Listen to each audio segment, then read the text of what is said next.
All right, hi guys. I miss seeing you today. We're doing 2.6. I've tried a bunch of different times on my iPad to get this work, so fingers crossed that everything works and you can hear me clearly this whole time. If there are issues though, I think I have another video similar to this, so I will post that if this isn't great. But we're doing lesson 2.6. We're doing this first page. We're going to do a tiny bit on that third page, but everything I crossed off is the next chapter, so you can ignore that for now, okay? This section is not on your test, but it is on upcoming tests, chapters, and the final. So I wanted to make sure that we talked about it today. My expectation is you watch this video, you follow along with your notes, and you submit your notes when you're done. So make sure that you turn those in today so you can get full credit. Okay, so in 2.6, we're starting our geometric proofs. So we've only done algebraic proofs. Today we're starting some proofs using geometry. And we're going to focus on relationships of lines that we already know and certain angles. And the first two are going to be the most important. So we're going to start with two that you should know. Okay, you should know that vertical angles are congruent. And you should also know that linear pairs are supplementary. Good. And remind me what supplementary means? They add to 180. Good. You don't have to write that down if you know it, but if you don't know that, you've got to figure that out.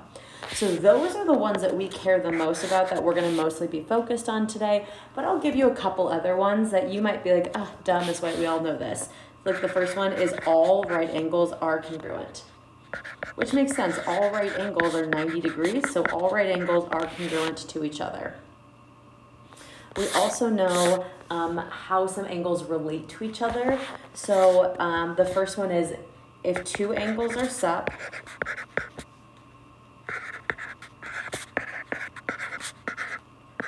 then, oh wait, no, sorry, if they're sup to the same angle, that's going to be important. If they're sup to the same angle, then those two angles are congruent.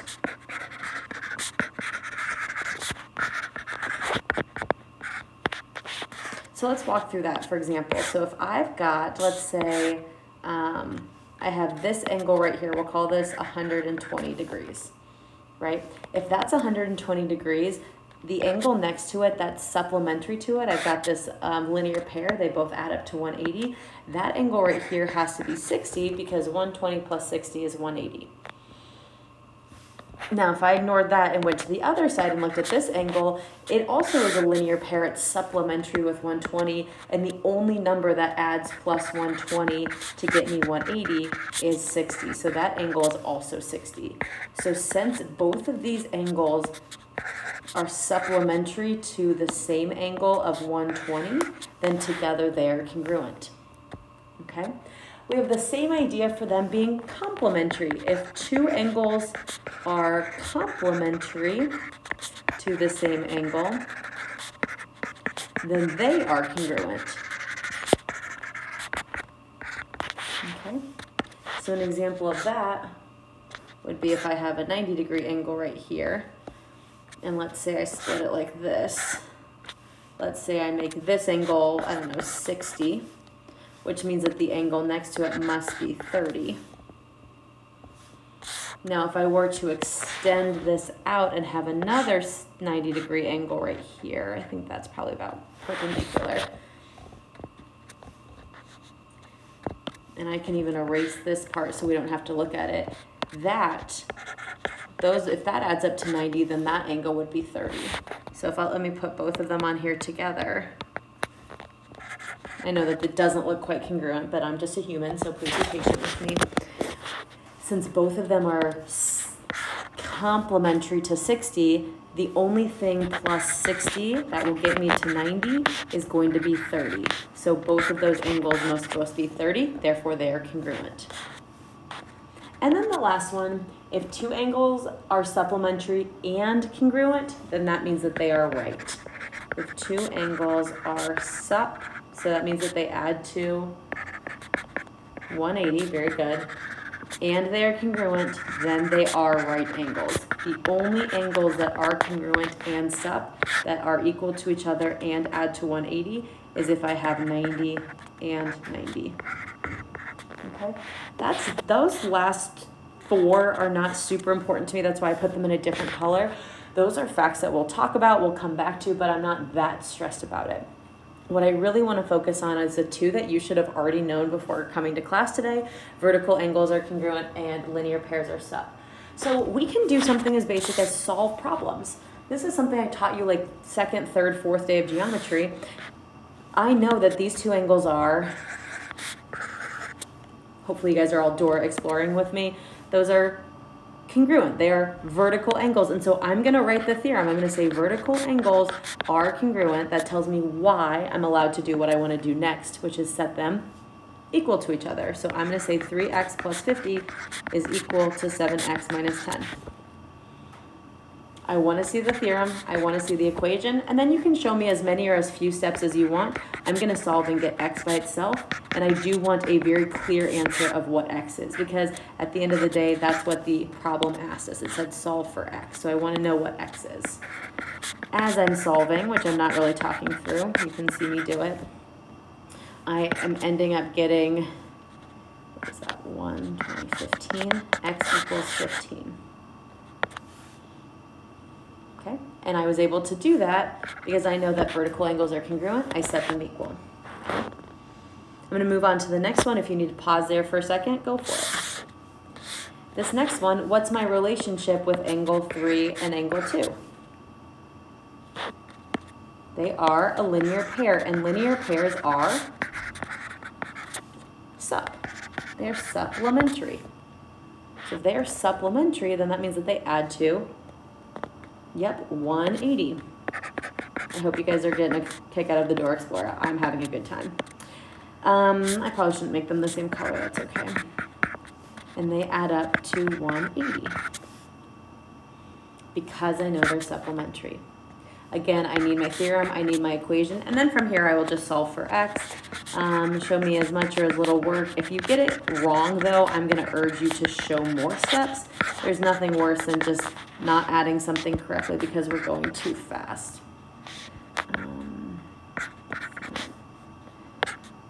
Well, I just really butchered that basic math. I'm so sorry. Let me try that again. For anyone trying to follow along, you can always put in your calculator. I do not have a calculator right now, so I am trying to do it by hand. 168, okay, divide by 7, and x equals 24? Yeah, I believe that's correct.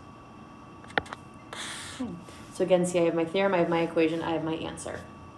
Okay. If you look further down, we're going to do those proofs, but if you go down to the last part, that is just more of those solving out. So I'm going to do this at the very end, but I am going to be quiet and have you try and solve that as we go and have you see my answers as I work through them. Before we get to that, though, let's do our 2 geometric proofs, which again, not on the test, but good to know. Solving geometric proofs is very, very similar to solving algebraic proofs. The only thing that's different is we're going to use our properties and we're going to use postulate. So we're going to use segment addition postulate. We're going to use angle addition postulate. And we're also going to use definitions for reasons on why I'm allowed to do what I'm going to do. It's the exact same thing as what we were doing in algebra. Each step I need to prove to you why do I know what the next thing is or why did I do it. Did I add, did I subtract, did I divide? This one is going to be a little different because I've got different words I'm going to use. Now if I look at this first proof though, remind me, what do we always start with? Given. Given, we always start with given. So my reason is the given, and then my statement is this right here is going to go in that first box right here. So I'm going to write B is the midpoint of MD. This marker is a little too fat. Let me make it thinner.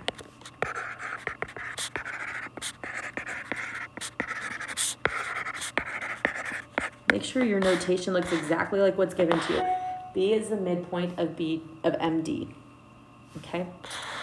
The next thing says MB equals BD. Okay, well, I'm going to go look at my picture. Why do I know MB is equal to BD? Well, it's because B is the midpoint. And if B is the midpoint, then that means that these two segments are congruent. That is the definition of a midpoint. So I'm going to call that def of midpoint. By definition, if it's a midpoint, those segments are congruent. Okay? The next statement. The only thing that's different about this than the algebraic is we're doing less of like, what did we do from here to here? That goes on that line. What did we do from here to here?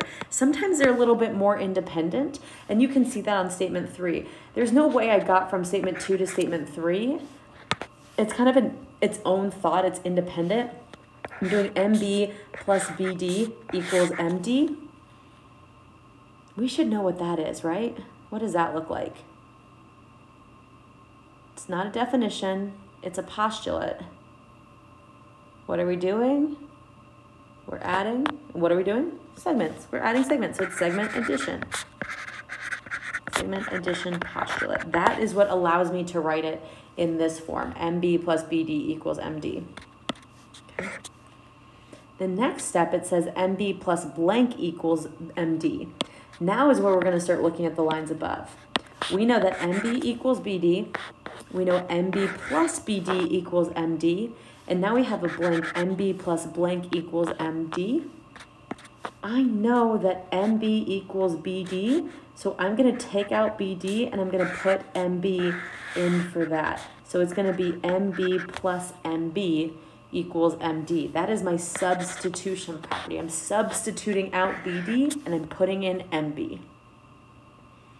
And then last but not least, it tells us we need to simplify. So I'm just going to do MB plus MB, which is 2 MBs equals MD. MD. I know that's a little different than what we've done before. Take a second if you need to copy more of this down. Go back and rewind if you need to work through it again. I'm going to move on to the next one, okay? It's very similar. We've got another picture, we've got another given, and we've got to prove. So it already has myself set up. It has my given in the first spot. FD bisects angle EFC. And it also says FC bisects DFB. That is all in one spot. That can all be, all the things that are given to us can all be in one box. That's okay. And then the last thing, we haven't done this as much anymore, but as we get into geometric proofs, this is helpful. This is where I'm ending. The proof is where I'm ending. You will notice that was the same thing up here. 2MB equals MD is where we ended up. That came from our simplifying and combining like terms.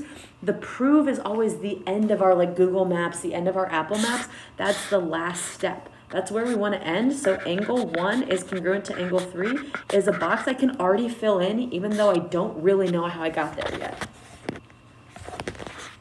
Okay. Now that I have all my statements, I'm ready to start like looking at the problem. And I'm going to look at my picture first. I'm going to do my FD bisects EFC. So EFC is right here, EFC. And if FD bisects it, then that means that I've got 2 small angle. Remind me, what does bisect mean? Write it down if you don't remember it. Bisect means to cut in half.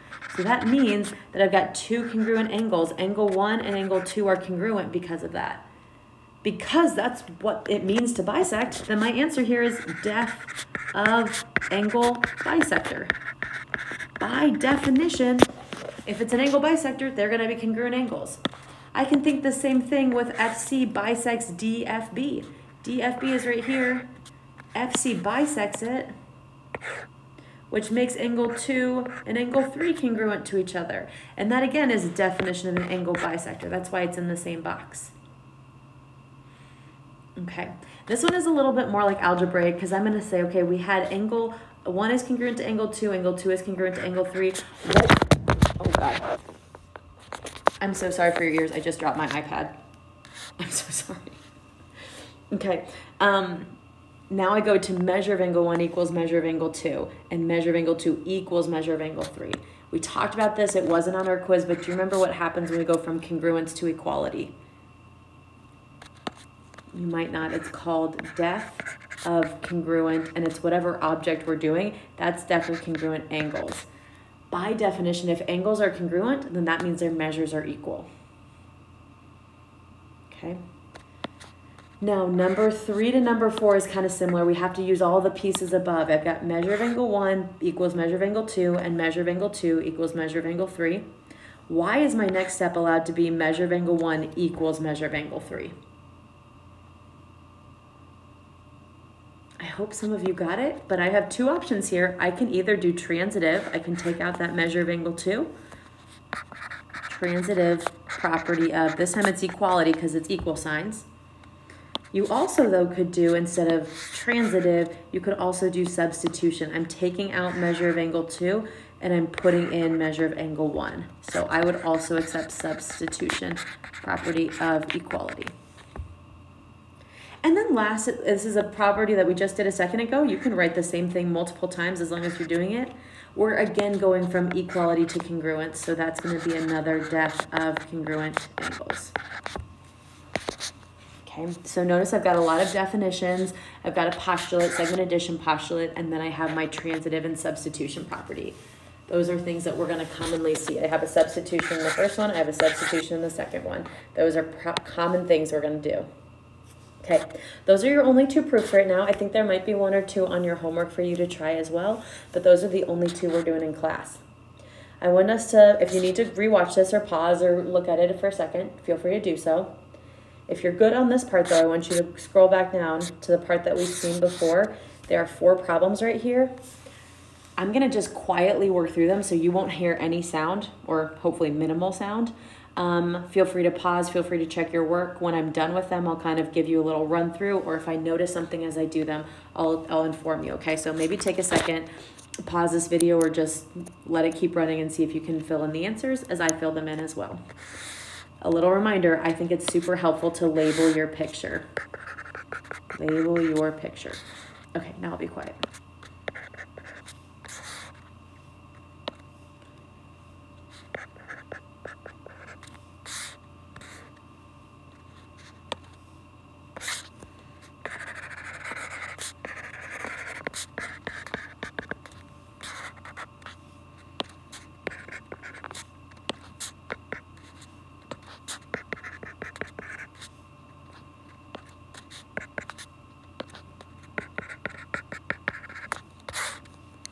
Combine my like terms.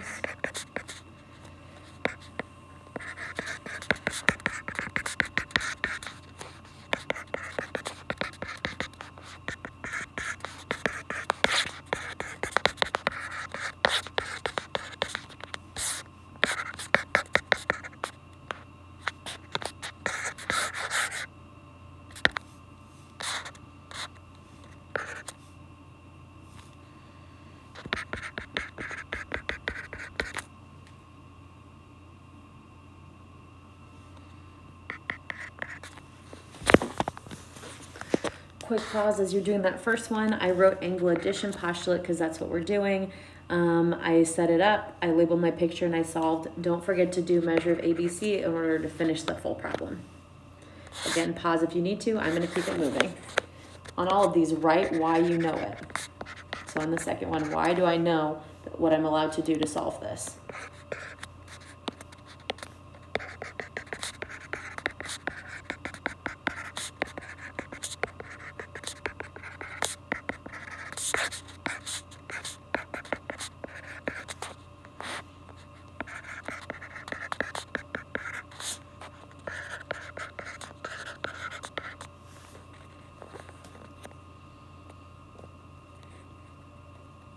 And also use your common sense. On number 8, since they're vertical angles and they're supposed to be congruent, if you don't get the same answer, then you did something wrong.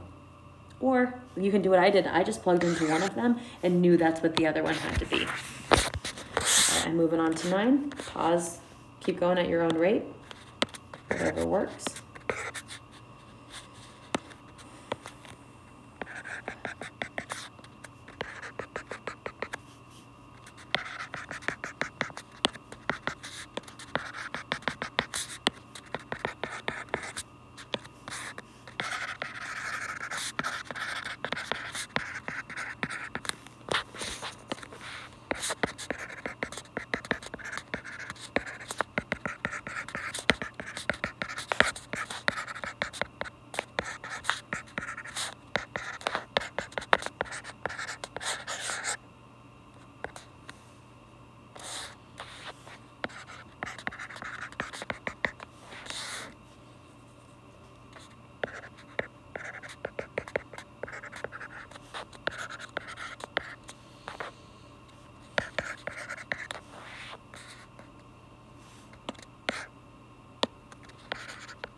right, I've got number 9 done. That's a linear pair, they're sup, so add them up to equal 180, plug and chug in order to solve and find out what your angles are.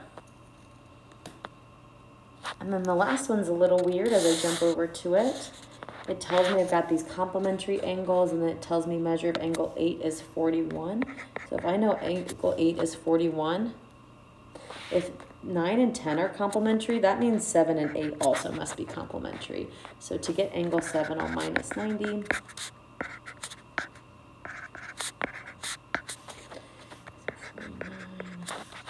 And then it tells me that angle 7 and 9 are congruent, so I'm allowed to know what angle 9 is now that I know 7. And then I can use angle 9 to find angle 10.